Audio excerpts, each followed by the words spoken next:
Nasa 20,000 na housing units ang maaari i-avail ng ating mga kababayan sa isinagawang kauna-unahang housing fair sa Visayas. May inalok namang tulong ang pag-ibig para sa repatriated OFWs mula sa Middle East. May report si Jessie Atienza ng PTV Cebu. Dinagsa ng mga tao ang kauna-unahang housing fair sa Visayas na ikinasa ng Pag-ibig Fund sa Cebu City sa loob ng 2 araw.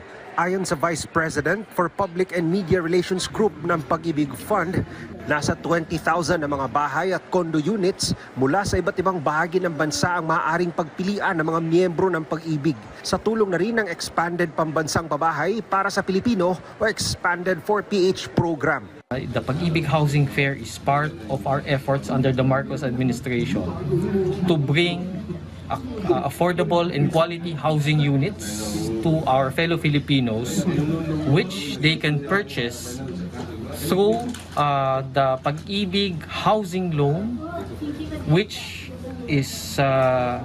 has affordable subsidized rates, in fact a 3% subsidized rate for the first 5 years of the loan. Ayon sa Pag-ibig Fund, nasa 10,000 sa mga housing at condo units na maaaring ma-avail sa housing fair ay matatagpuan sa Metro Cebu. Kabilang ang Cebu City Residential Park na matatagpuan sa Barangay Pulang Batu sa Cebu City, ang kauna-unahang 4PH housing project sa lungsod.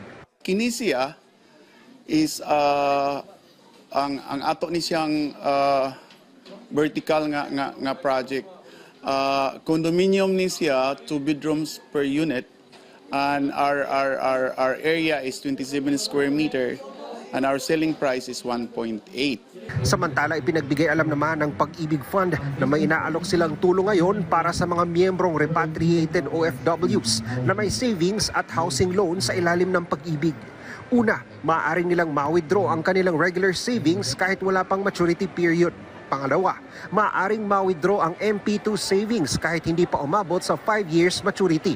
At pangatlo, maaari din silang makapag-apply ng 3-month housing loan moratorium. So what we are giving them is financial assistance through early withdrawal of their savings and financial relief because they may be able to gain a payment moratorium on their housing loans over the next 3 months. So again, these are all part of the reintegration efforts of the government so that we can provide financial assistance and financial relief to OFWs repatriated from the Middle East as they rebuild their lives. Sa tala ng Pag-ibig Fund, nasa 32.92 billion pesos na home loans na ang kanilang na-release sa unang quarter ng taong 2026. Ibig sabihin, nasa halos 21,000 na housing units ang na-loan. Mas mataas kumpara sa nakaraang taon na nasa 20,315 lang.